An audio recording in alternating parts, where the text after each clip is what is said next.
muted there. I got it. It was muted. All right. Now start over. All right. Make sure you guys' mics are on. Yeah. Okay. All right, let's call this meeting to order. Roll call, please, Neil. Genslinger. Here. Oskaloo. Here. Larson. Here. Bergen. Here. Bach. Here. Jursa. Here. Malumbi. Here. Allen. No. Okay, you have a quorum, Mr. Chairman. All right. Anybody got any conflict of interest that we've got to talk about before we get on to the agenda? Yes, sir. All right. Would be number 8. Item Number number 8. Any others? Gentlemen on the phone, anybody got a conflict of interest? Nope. Nope.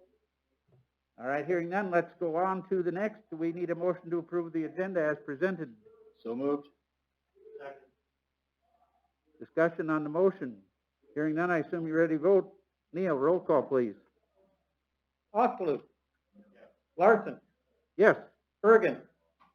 Yes. Bach. Yes. Jursa. Yes. Malumbi. Yes. And Genslinger. Yes.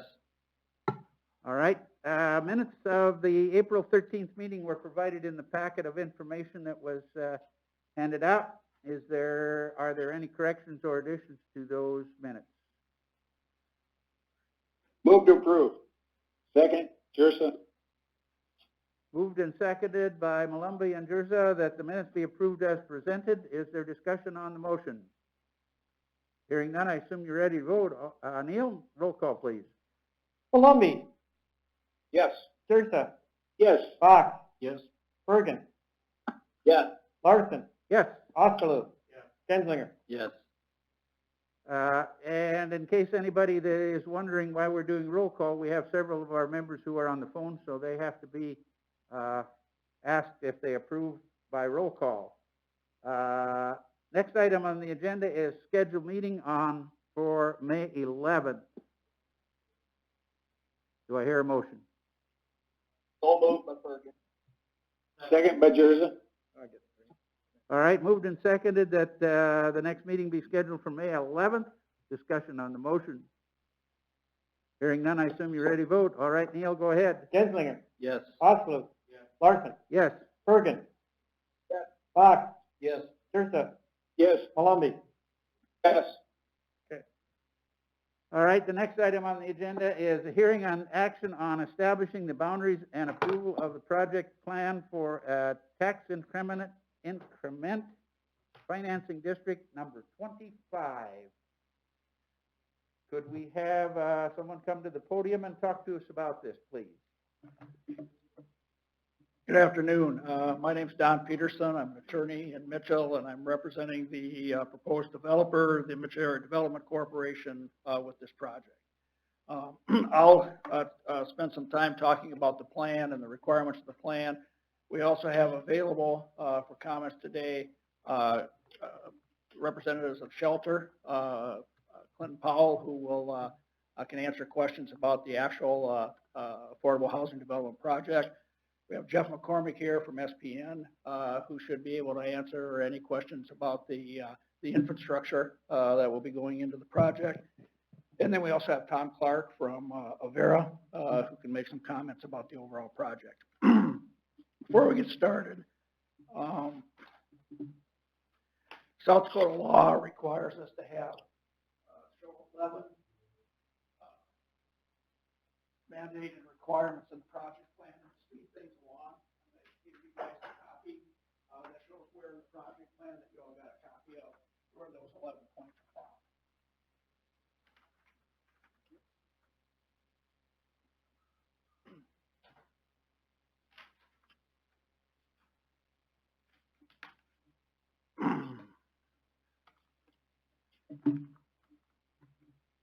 Hopefully that'll speed things up and I won't have to read it page for page.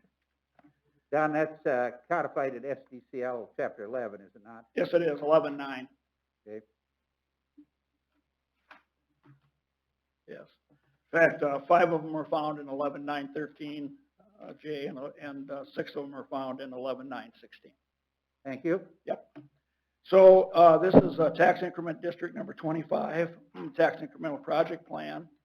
It is, an affordable housing, project to be located on property, that is east of Queen of Peace Hospital now. I know, there's been a lot of, publicity or talk, so I'm sure everybody's familiar with the location of it. The zoning changes have all been made and approved, and so the next step in the plan is to seek a tax incremental financing district to help fund the public infrastructure that will go into the project, and we'll talk about that in a little bit. We have prepared the project plan, and the plan is prepared for the adoption by the City Planning Commission and the City Council. The name of the project would be Ridgeview on Foster Development Project. It will consist of 2 separate phases, but only one phase is included in TIF 16, or excuse me, in TIF 25. It's anticipated that up to 51 single-family homes will be built in the phase 1 of the Ridgeview on Foster project, included within the TIF. And all the houses or the single-family dwellings will be built within the boundaries of the TIF. Each home in the TIF district shall have an original selling price at or below the first-time home buyer's purchase price, limit being utilized by the South Dakota Housing Development Authority.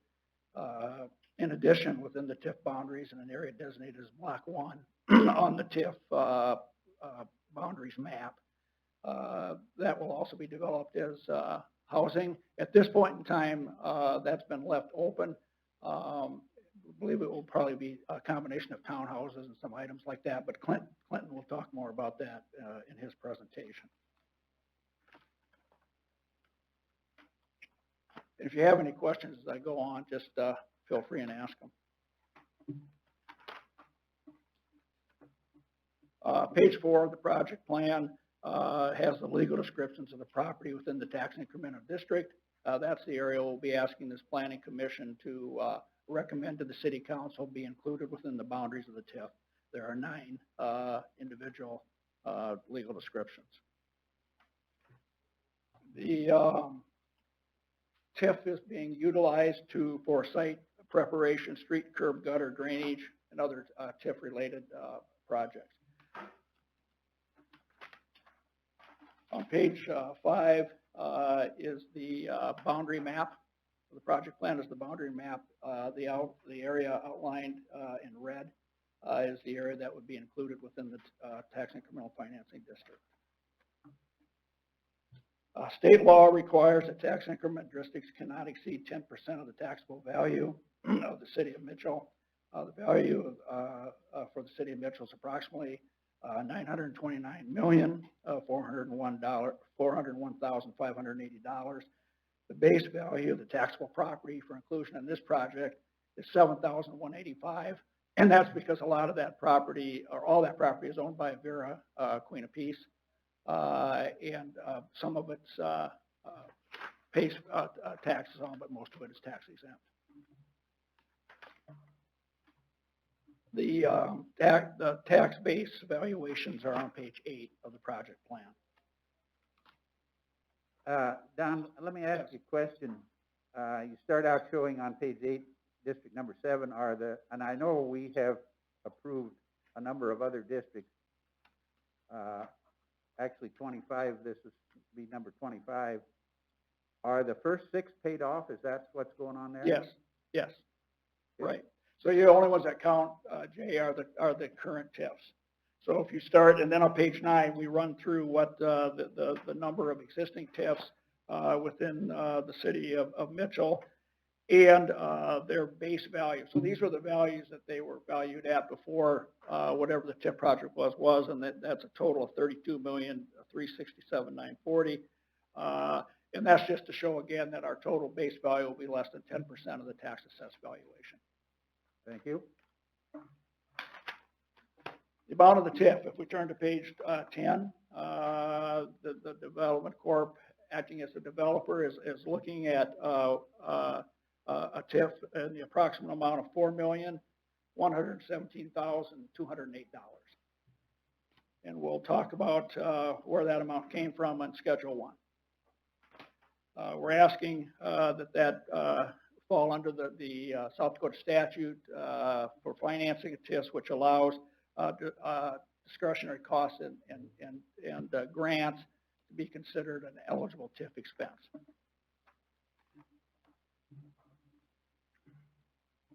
Now, as set forth on Schedule 1, whether the developer proceeds with the project depends on a number of things. One is whether sufficient tax increment funds would be generated from the affordable housing listed in the project plan. So we know what the infrastructure costs are going to be, or we have an estimate.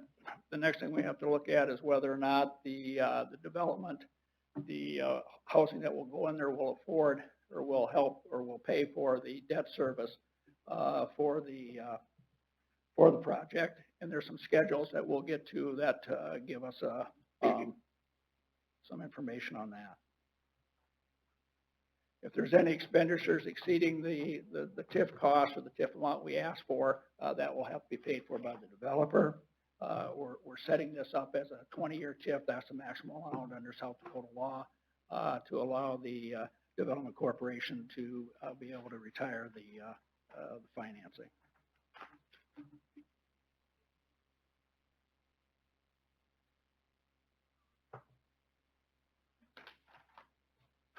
The list of 8 estimated on page 13, the list of estimated non-project costs, if based on the assumptions that we're making, the affordable housing, if it's completely built out, will amount to approximately, for taxable value, not raw cost, but tax assessed value at about $14,450,000.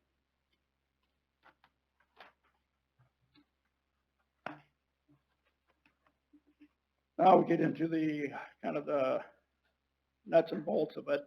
So when we go to the schedules, we got Schedule 1 is a detail of project costs. Again, we're asking that the TIF be treated as a discretionary grant. The total amount is $4,117,208. And when we break that down, we have an estimate for infrastructure and other project costs at approximately $2,138,000. We have capitalized interest. So how a TIF works, or how is that the development corporation will enter into lending agreements with one or more financial institutions or lenders. They will advance the funds to pay for the infrastructure costs, and then as the tax increment starts to flow through to the city and then to the development corporation, they'll utilize those funds to service the debt. Now, as we all know how taxes work in South Dakota, real property taxes we're always a year behind. So if the project gets set up in 2020, we're anticipating that probably the first residential houses will be built in 2021, spring of 2021. So the first time there'll be an assessment would be in November of 2021 for homes built in 2021, for 2021, payable in 2022. So the first time we'll see any increment will probably be either 2022 if something's built this year, or 2023 if it all happens in 2021. And so the interest costs that would normally be paid get rolled up into something called capitalized interest, and then it becomes part of the principal. But that's where the $310,758 amount is the amount of capitalized interest. Professional fees and contingencies, and those are rolled up into the $2,138,300 estimate for infrastructure and other costs. And those came from SPN's estimates. We have interest expense. So the development corp is a little different than a normal business that would come in and ask for a development. So if a for-profit entity was in here and they were going to make money from the project, they would say, well, we're going to ask for tax increment for enough to help us with our financing to pay the principal, but we're generating some profit out of this, and so we'll pay our own interest. We don't have to ask to include ordinary interest as opposed to capitalized interest in the project cost. In this case, the development corporation, well, we got gifting going all around. First of all, Vera Queen of Peace is gifting the land, and so that's part of the reason why the houses can be built at the price they can be built at, because they're gifting the land to the development corporation with the caveat that it be used for an affordable housing project. The development corporation will then act as the developer in the project along with Shelter, and they'll work with trying to get builders to build the homes, and Clinton will talk about that, and get people in at them with some assistance as needed. The development corporation isn't selling any lots. They're not, Shelter isn't buying anything from them, so the development corporation gets no money back out of this, not even a management fee at this point. And as a result of that, we have to try to recover their interest costs too. So while the project is a little bit over $2 million, the interest on that over 20 years to pay off is estimated to be about $1,222,000. And so we're asking that amount to be included within the TIF. We have a reserve fund of $446,500, and that takes into account if the cost estimates or the bids come in higher than what was originally anticipated. And there's also going to be some fees that have to be paid to Shelter as the developer of the project, and those are incorporated into that reserve fund as well. So that brings the total TIF up to $4,117,208. On the next page is a estimate that was put together by SPN that comes up with those dollars. So how do we raise the funds to pay off the TIF? I'll let Clint come up and talk about these in more detail, but it's anticipated that there'll be several different types of homes at different price breaks built in this project. And an estimate of how that is anticipated to go forward, and we think it may be a conservative estimate, but on page 18, 19, and 20 are an estimate or breakdown of over the life of the TIF, how many houses a year of each type of house or home will be built, and then the overall total taxes that would be received. And again, we don't know every year they'll go up or go down, but we're just using the current levy to come up with that tax amount.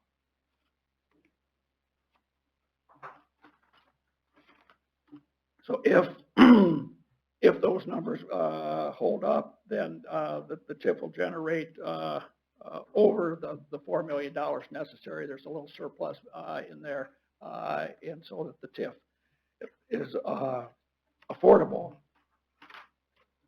pursuant to the estimate build-out. I did say that the development corporation already has their financing in place.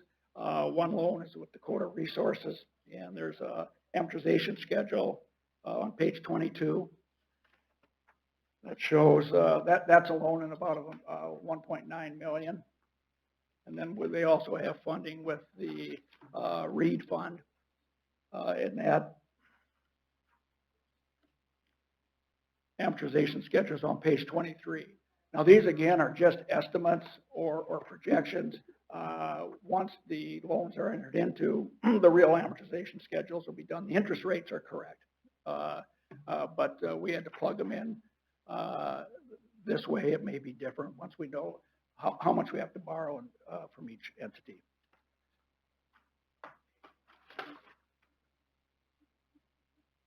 Schedule 3 is the fiscal impact statement that's required under the law or under the statutes.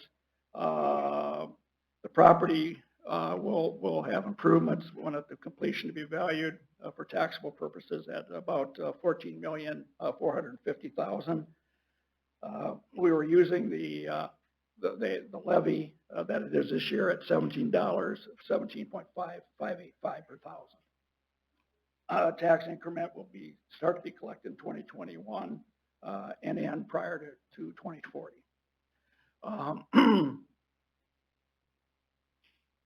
If the discretionary formula was allowed, it would be waived by anyone building in the district.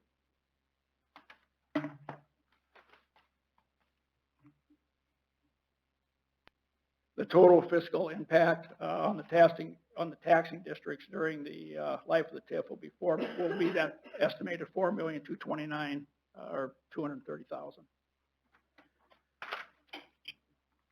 We then have to did put together a economic development feasibility study, and I'm going to let Clint talk about how shelter will administer the program, how the houses will meet the affordable housing definitions, and then we can come back and answer any questions that you have on that.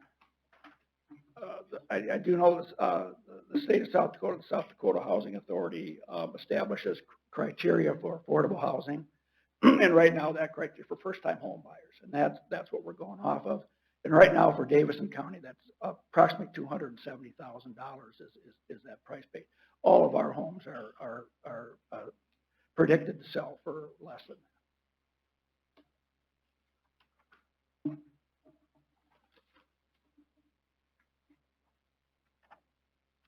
So the area we've got where this project is going is a 20.4 acre tract that right now sits kind of empty. There's a substation there. There's a drainage field. There's a parking lot that is not part of TIF 1.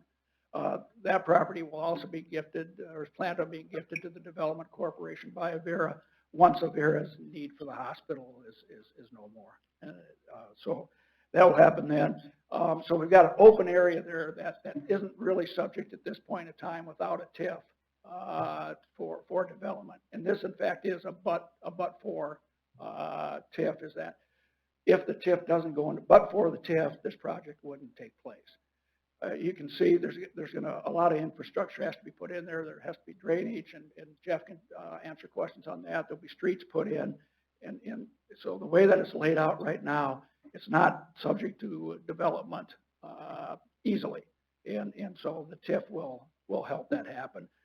And so 100% of that area within the TIF is undeveloped at this point in time in an open area. We also believe, of course, that there's an issue in the state of South Dakota and in the city of Mitchell, particularly with affordable housing. The Development Corporation has been approached, and the city has been approached on numerous occasions from business owners, manufacturers in the Mitchell community. They're saying, if there was more housing, if there was more affordable housing, we could increase our workforce by 100. We could increase our workforce by 50, but the housing isn't there. Hopefully, this project will allow and alleviate that problem, or help alleviate it, which will allow some of our manufacturers and business folks to expand their businesses, which will enhance the economic growth, not only for the city of Mitchell, but for the state of South Dakota as well. Starting on page 30, it's required to have a conditions map, and that's what you're seeing up on the screen. Right now, that's what that area looks like.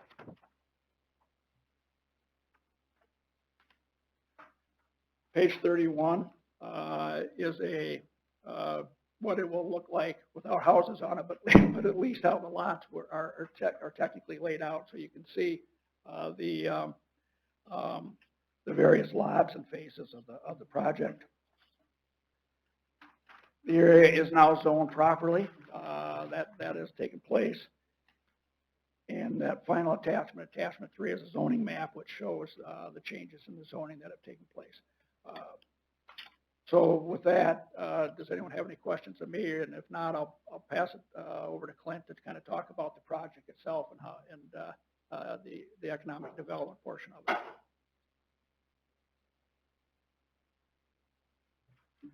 Any questions from the phone? You guys got any questions? No, I don't. Okay. So again, there's 11 mandated requirements. I passed that out. Obviously, the commissioners on the phone didn't get it, but what we have to show is, one, the kind, number, and location of all proposed public works, and that's on Schedule 1. An economic feasibility study has to be attached. That's at Schedule 4. A detailed list of estimated project costs is on Schedule 1. fiscal impact statement that shows the impacts of district both until and after the bonds are paid are on Schedule 3. A description of the method of financing is described on page 21, Schedule 2. Additional contents of the project plan, maps showing existing uses and conditions of the real property is on page 30. Map showing proposed improvements and uses is page 31. Map showing proposed changes in zoning ordinances, page 33. Statements listing changes needed in the master plan, map, building codes, and ordinances is on page 12. List of estimated non-project costs is on page 13. Statements of proposed method for relocations of displaced people is page 13, and of course that's none. But Yeah, there's nobody to relocate in there. nope.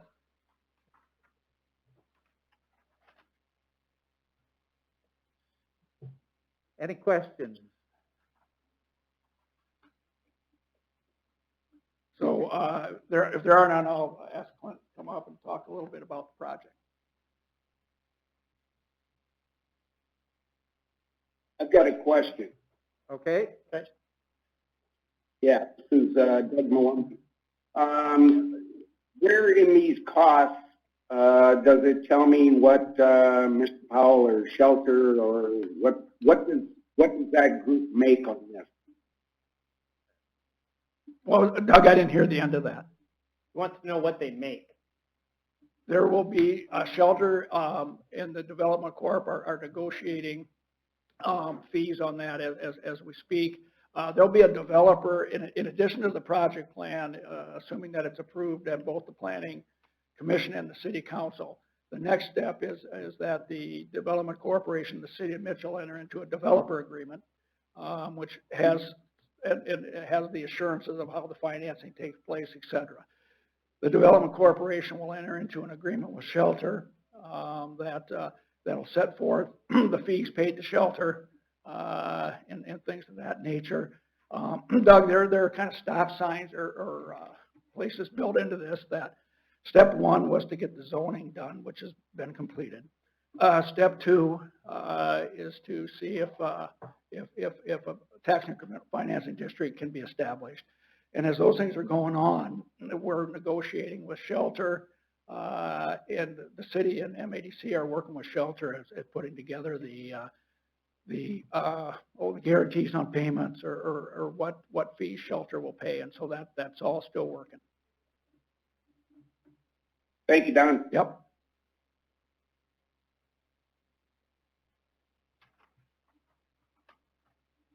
Clinton Powell with Shelter Community Housing.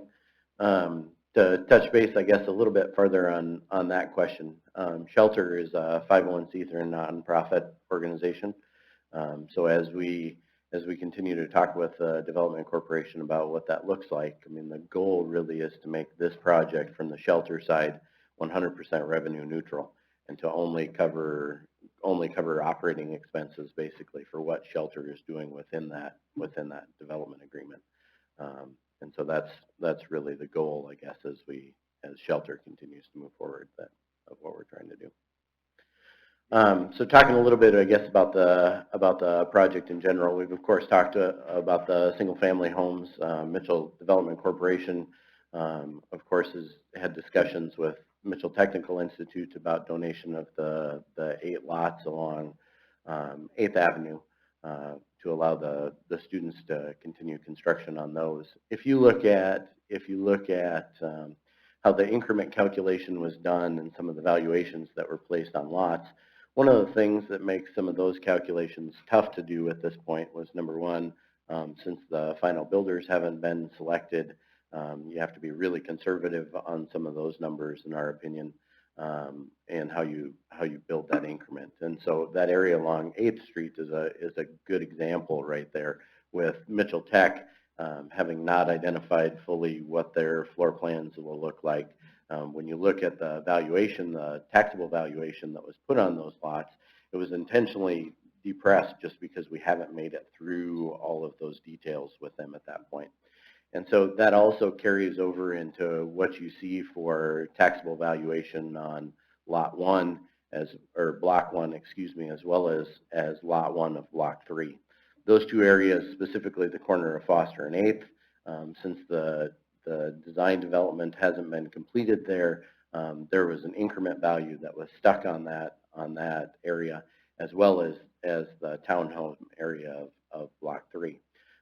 Block 3, there's still discussions of exactly how many lots or how many residences will be placed on that lot. And so as we continue to work through that request for proposals, I see there being a continual probably shift of what that total final valuation looks like on that area. If you look at the Block 1 area of Foster and 8th, you'll notice that there is a fairly high valuation that's placed on Block 1.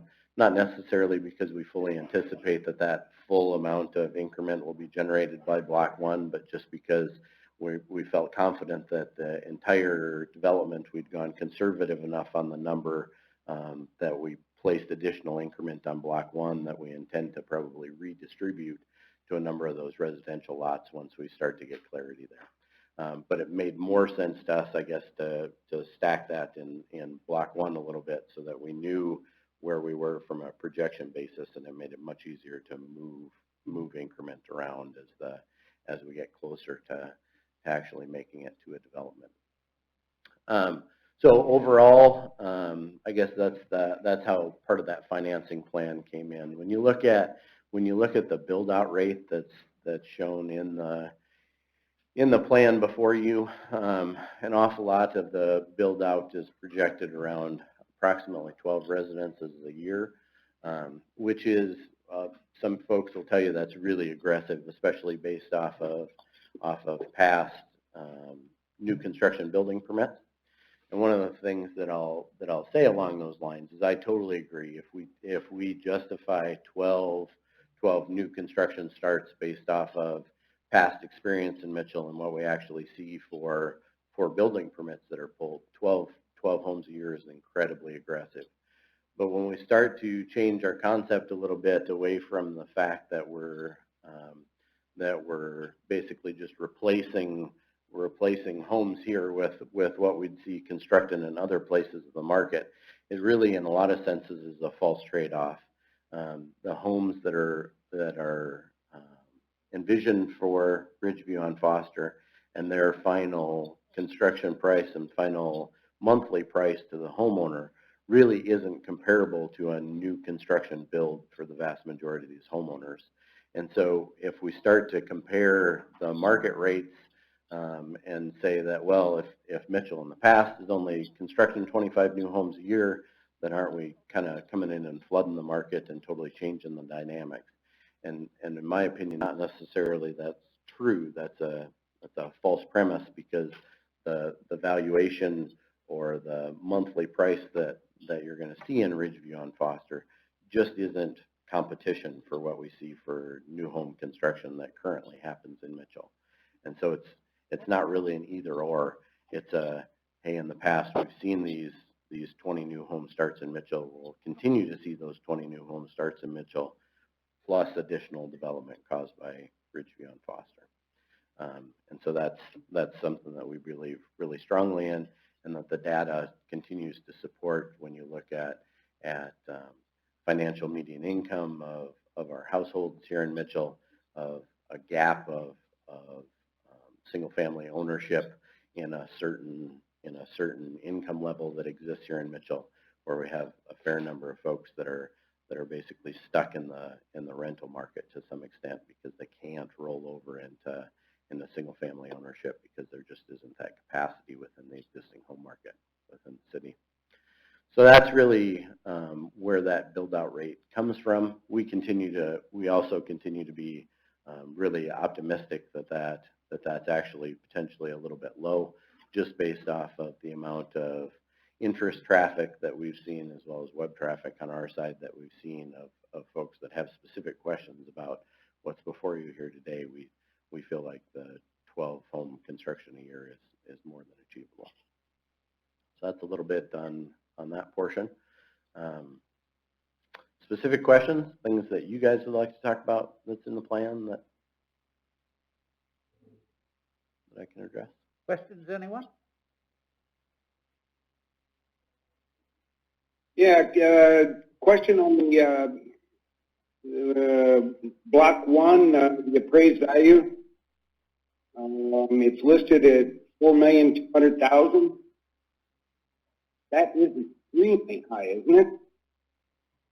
So that is extremely high. So when you look though at how conservative the individual home valuations were, for example, though, I think there is a real strong categorization that those valuations that are put on those houses may be between $20,000 low on valuation to as much as $40,000 low on valuation.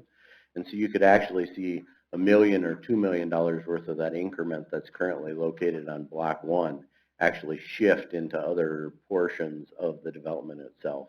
And so when Don was earlier talking about those stop signs that we still see in this project, I mean, there really is an effort to reevaluate as we go through specific steps and make sure that, yeah, we're still on pace. We're still confident in how this comes together. And so that's part of the built-in process that still exists. Other questions?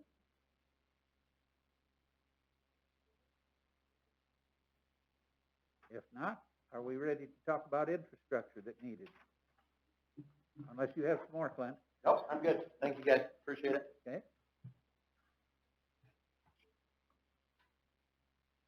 Okay. Well, Jeff McCormick with SPN, kind of went through all of this with the zoning. The area will have to be served by a new sanitary sewer lift station. We've got that proposed as the east side of lot 1 in that middle block. Somewhere within there, there's already a lot of existing easements already in place in that location. From there is an existing city water main, a 14-inch water main that runs along that Nursia Drive and also along Calhoun. So that'll serve the area and will tie into that water main. Storm drainage, everything kind of flows towards the east.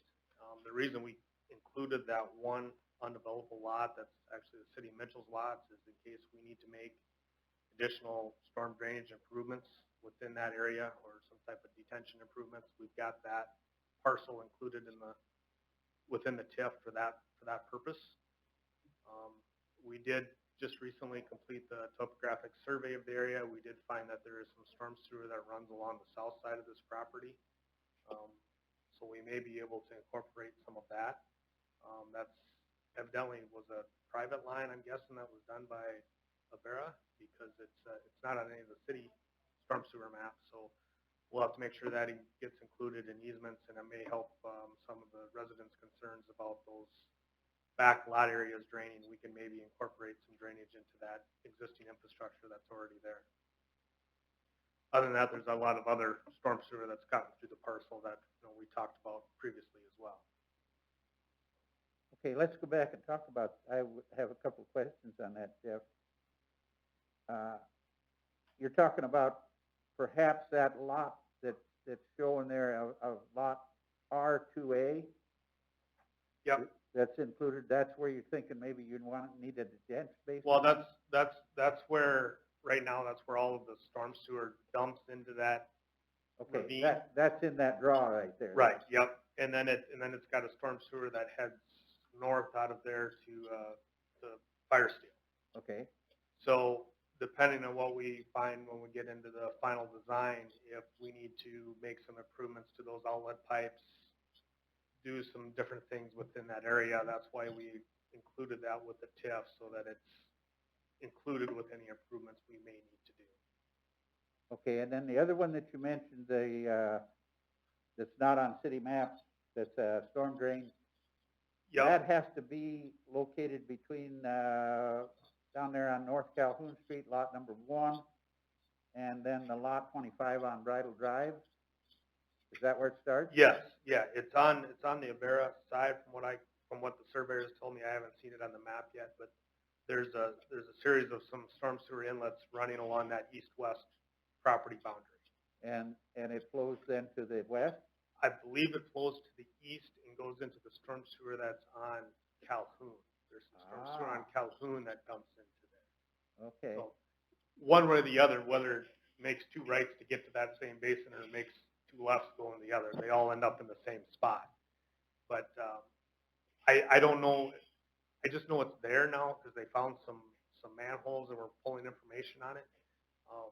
And I know one of the residents had commented walking through the Vera's parking lot that there were some storm inlets in that parking lot that evidently go somewhere. At the time, I figured they went to Foster, but it appears they may go east of Calhoun. well, and the reason I question that is because I live in this neighborhood. I'm over on East Fourth, Okay. and East Fourth and East Third and East Second, I believe, are all surface drain, and it's flatter than a pancake up there. So I'm worried about something coming our direction. We don't need any more. No, to me, the general lay of the entire property is to that east, and it's to that draw that's kind of in the middle of the property. And that's where our intention is to bring everything in. The only thing that would to me, at this point that I see using into that storm sewer that we found along the south property line would be backyard drains that are along there. That would, if we end up with a few isolated low spots in some back property corners or something of that, we can use that to help drain some of those areas. But other than that, it wasn't any intention to use that line for any of the street drainage or anything of that nature. Okay. Well, and I'm concerned because over there, I know on Fifth and Bridle Drive and that far east end of what's there, it's an issue. Drainage is an issue up there. And I'm not just the only one that's got a problem. Yeah, and I think a lot of that must be outside of this basin, other than if it's served by the storm sewer that goes into there. But Yeah. Okay, that was my 2 cents worth. Anybody else got any questions?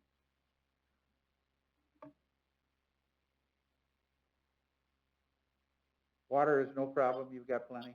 yeah, there's a 14-inch water main that runs along the east property line. That's the old BY connection coming from the south. It's not the one that feeds the BY system. That's further east yet. Further east yet, yeah. I believe it's just a transmission line. Joe, I don't know if you know anything different on that.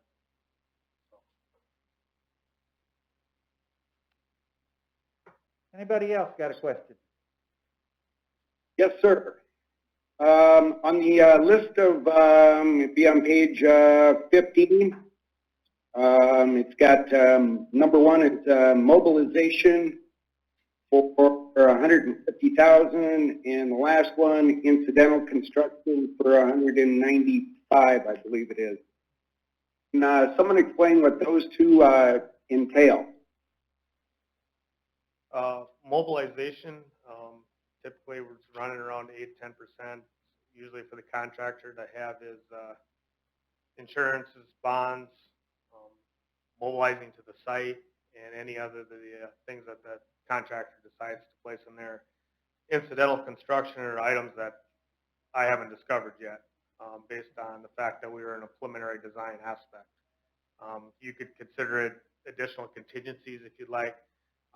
It's likely going to be some more minor items that we just discover as we're going through the final design process of it. When we go to bid the project, there will not be a bid item for incidental construction.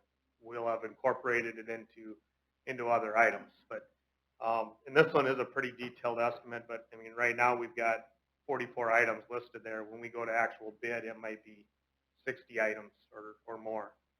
So that's what the incidental construction is, just kind of the unknowns at this point. Thank you. Any others? This is more for the TIF side of things, but this is just for phase one. Are we going to be looking at a separate TIF for phase two?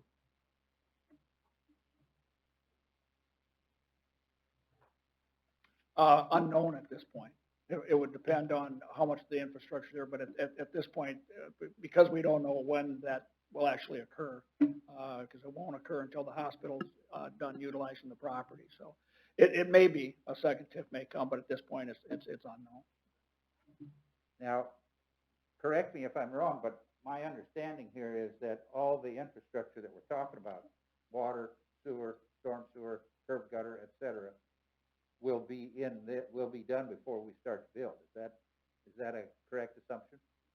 I believe so, is that right? Correct, this is Jeff. Yeah, the intention is that all of phase one would include all the infrastructure for that phase of the project. We'll look ahead to what the phase two will be to tie onto it, but the way everything is flowing to the east, we'll be able to do phase one without compromising what our intentions are for phase two. Thank you. Any other questions or comments?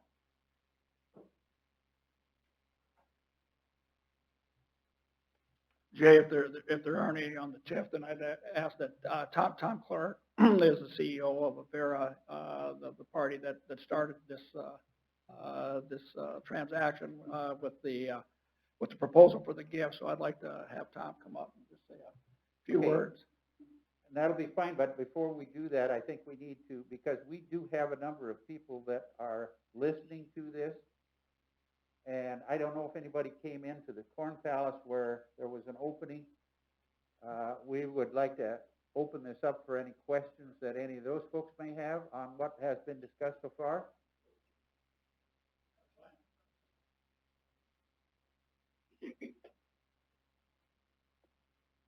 Okay, hearing no questions from anyone who may be, he's checking, okay.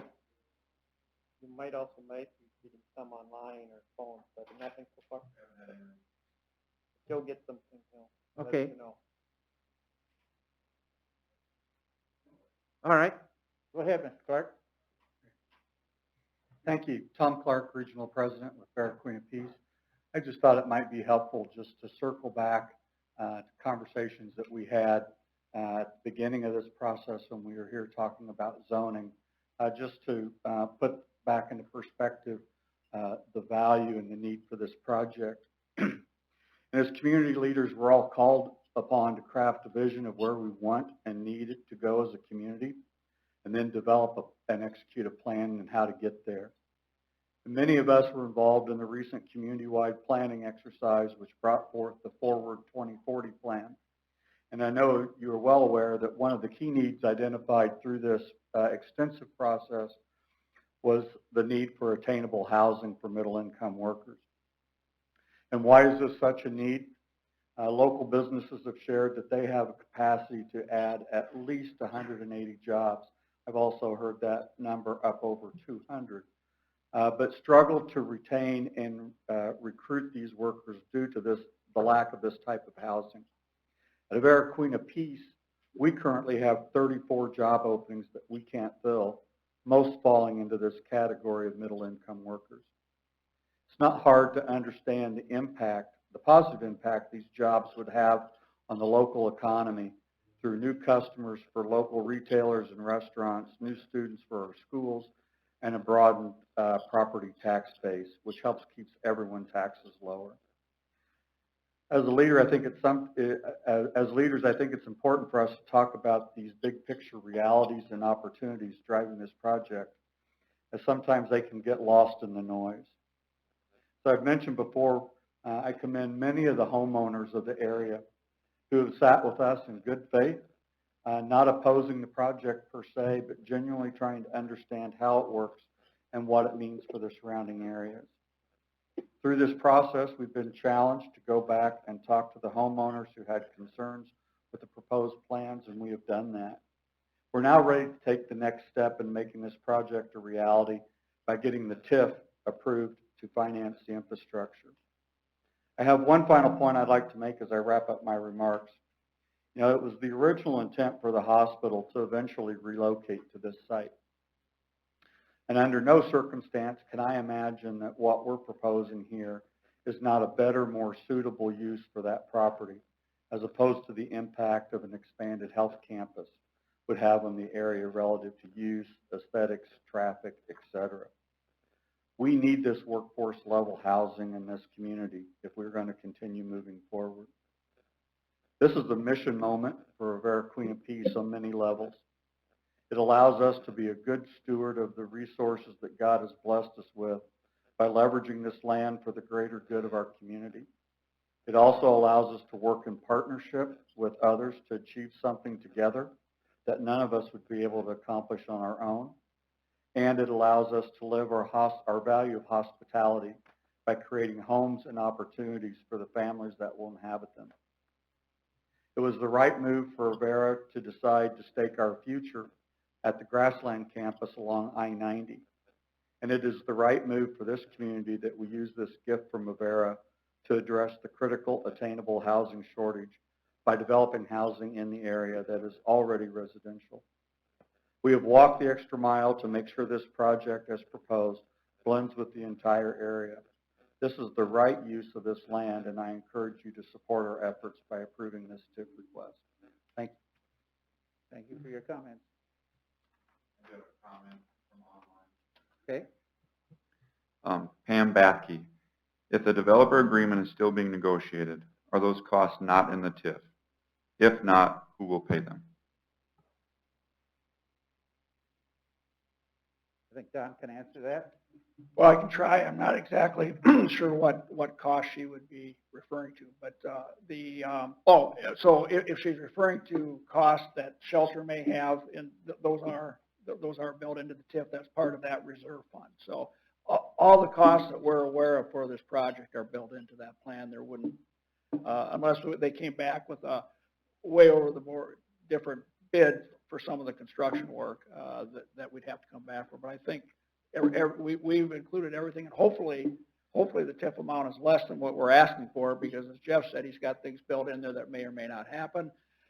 Interest may not, be the same or as much, and so that we're showing you the worst case scenario, and hopefully it'd be a little bit less than that. All right, thank you. Any others? Gentleman on the phone.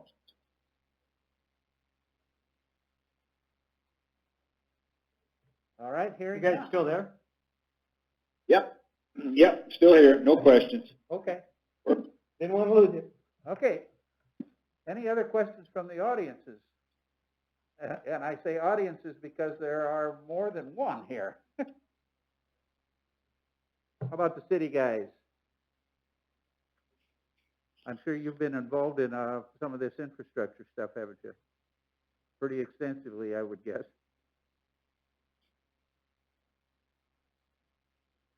Well, we've done this before, gentlemen. This is going to be the 25th time. And it looks to me like we have 6 that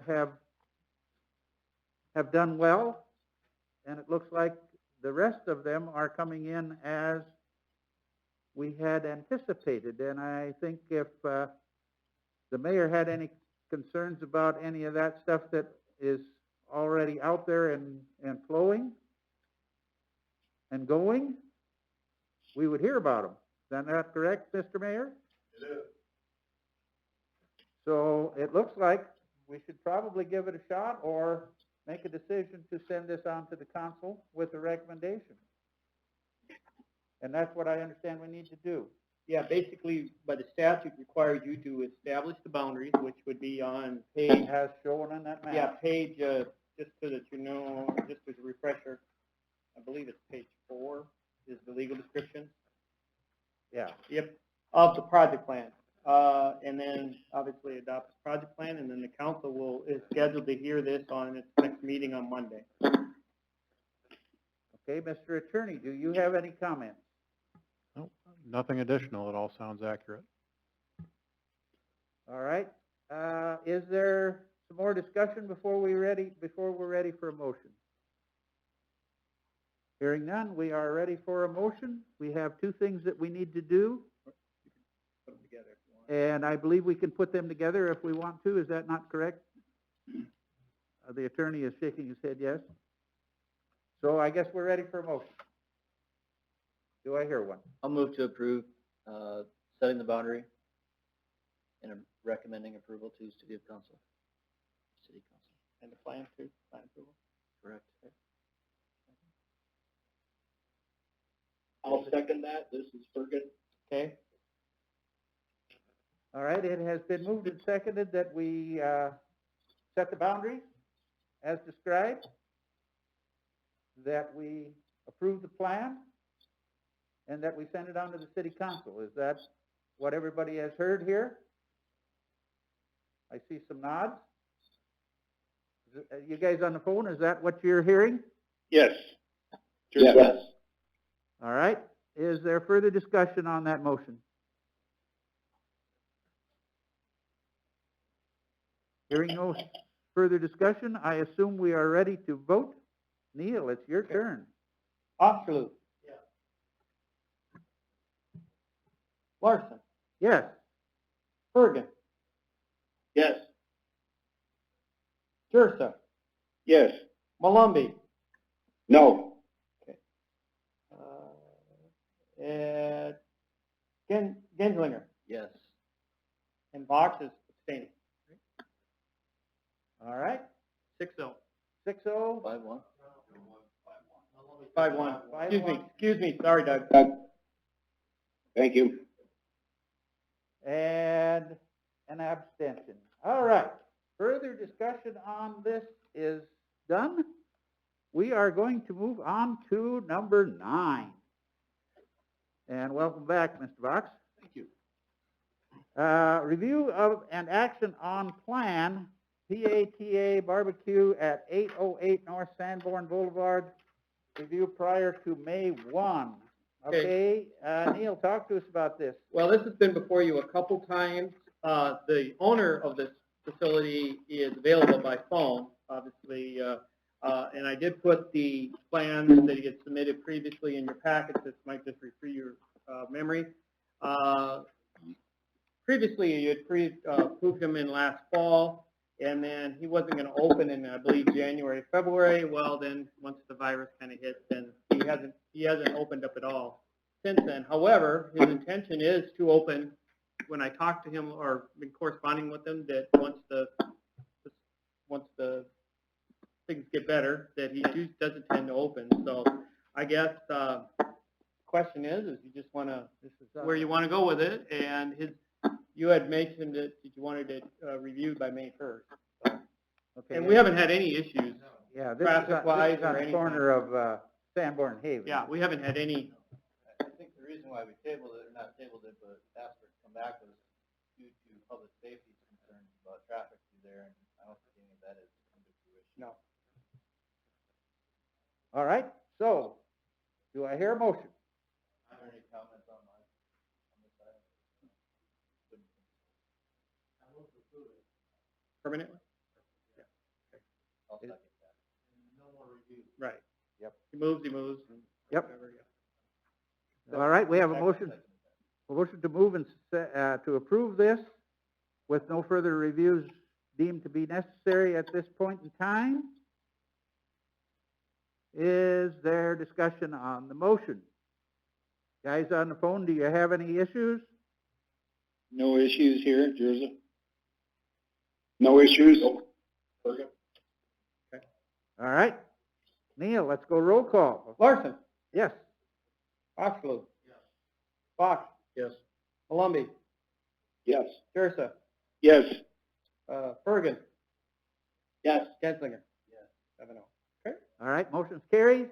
Next item, a plat of lots 4 and 5 in tract 1 of Wild Oak Golf Club addition to the city of Mitchell, Davis County, South Dakota.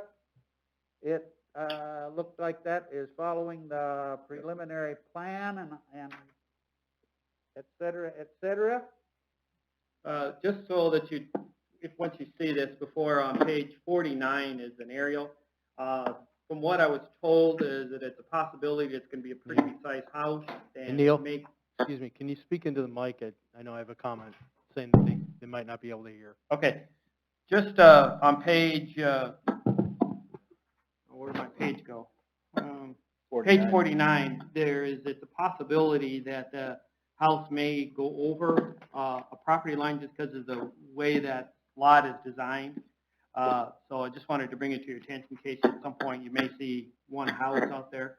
But there's no easement in the middle, and we've allowed, people to build off the sides as long as they meet all the setbacks. Yep. So I just wanted to bring it to your attention if you later down the road notice there's only one house there. Same owner, 2 lots. Correct, right. But it's also consistent, make it consistent so that the numbering system follows, so that you don't have a. I was gonna say, why not just plot it as one, but Well, then you could. that's because your numbers would be off. Correct. Yep.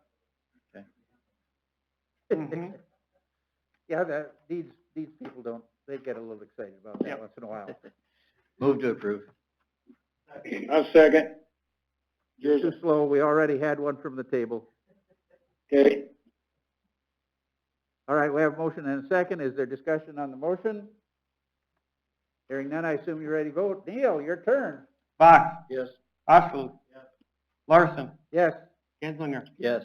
Malumbi, Yes. Jursa, Yes. Bergen. Yes. 7-0. Okay. Motion carries. Let's go on to item number 11.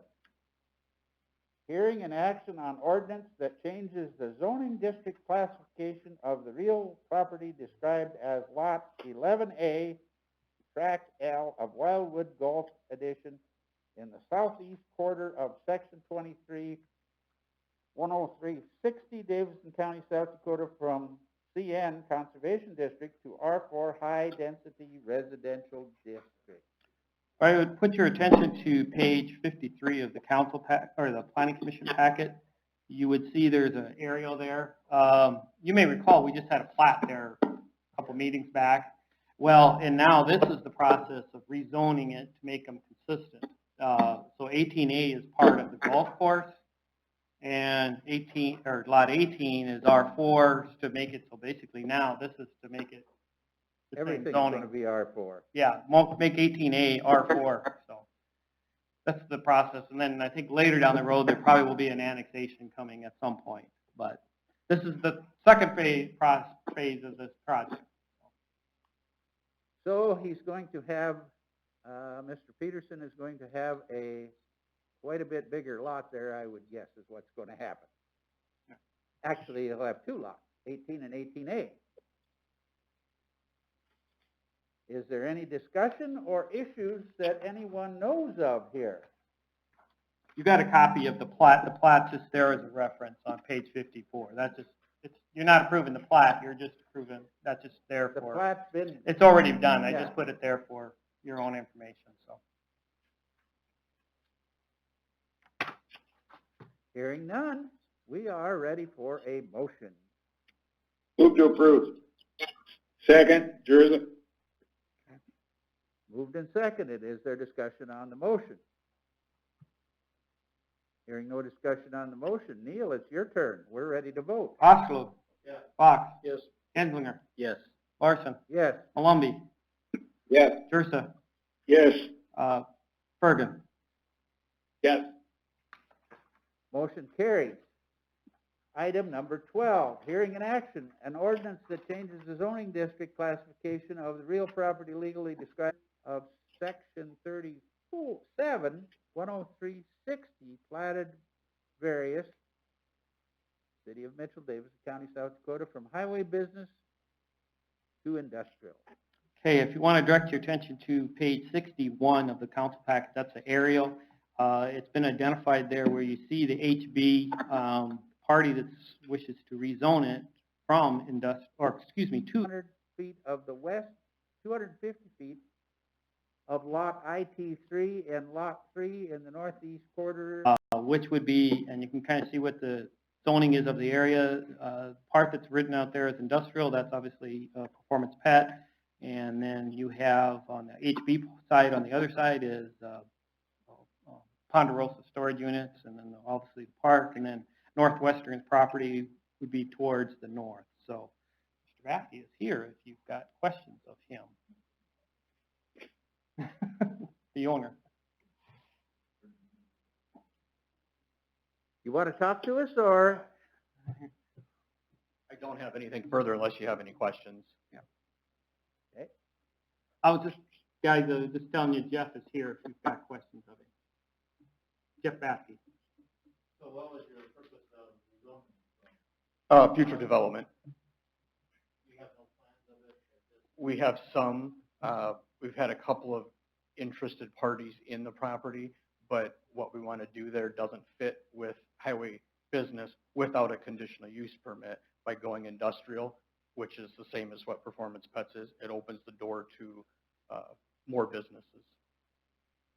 We have about 3.5 acres there, so it's a pretty good sized building site. And it's right next door to Performance Pets. I would think I would fit pretty good in that I would spot. think so too. I don't know that. I'm not sure that highway business would be the best one for No. this, given the fact that we've got a new big building right next door to it that's industrial. And I would see more eye coming.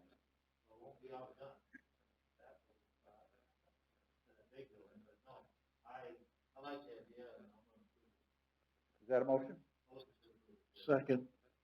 Moved and seconded that the request for rezoning be approved. We will, if we approve this, we'll forward it on to the city council for their action. Is that correct? Is there discussion on the motion? Hearing no discussion on the motion, Neil, it's your turn for a roll call vote, please. Genslinger, Yes. Larson, Yes. Rossler. Fox, Yes. Malumbi, Yes. Dursa, Yes.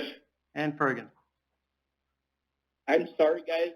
I missed this in the beginning. I know I was supposed to declare Oh. abstention in the beginning. Oh, yeah, Sorry. you're crossing Okay. the street. You're going to, Yeah, All right, we Well, got you. I we need, got you. I need to stay, gentlemen. Thank you. Okay. So noted. 6 and 1 abstention. Right. Motion carries. All right, if you need to address the City Planning Commission on an item that was not on the agenda, excluding personnel items, please come forward to the podium, state your name and your concern. Presentation are limited to 3 minutes. Items will be considered, but no action will be taken at this time.